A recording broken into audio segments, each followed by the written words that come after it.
Hi,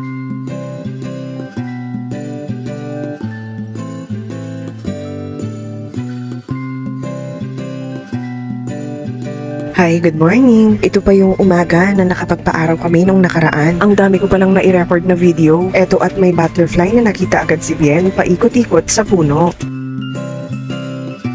Ang batang makulit, kunwari, nanonood pero mukhang may binabala o sabay tingin pa sa akin. Inaalis ni tatay yung lupa na pinagtataniman ng mga damo dahil hinaharangan na ang daan at ang assistant mo po, lolo, nainip na.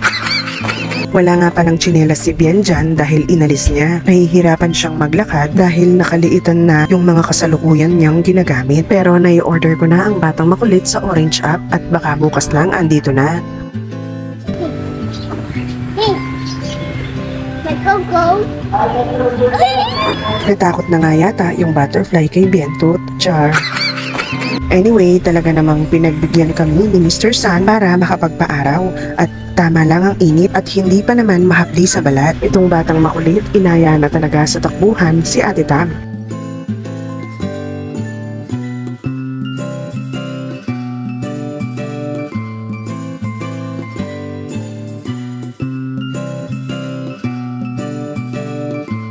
At nang mapagod na nga si ate ay ako naman pala ang susunod na papagurin ng batang makulit. At naku, ayaw pa niya na binitawan ko yung walis. O yan, binitbit na ni maragulya pa kayo. Naku Bien, hindi kaya ako mapagkamalang witch nito, char.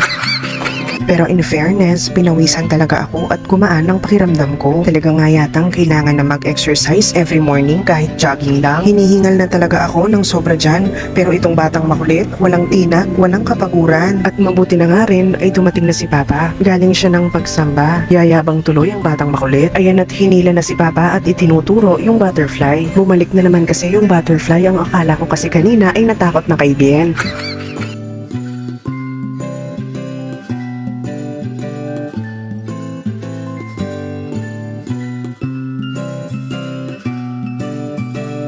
Kinabukasan na ang paglalaba kong ito. This time ay mga damit ni Papa ang nilabhan ko at mabuti na nga rin ay medyo malakas ang tubig at mabilis akong natapos sa pagbabanlaw.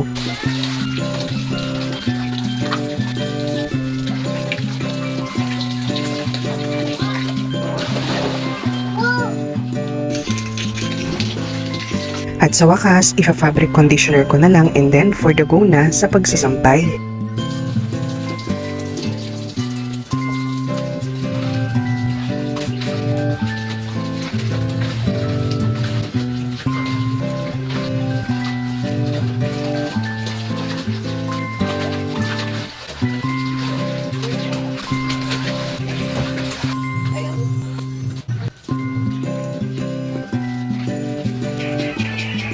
At salamat sa pamerienda at nakakapawi ng pagod. Nagpalit lang ako ng damit dyan dahil pawis na pawis ako kanina sa pagbabanlaw. Okay, hanggang dyan na lang muna. Bye!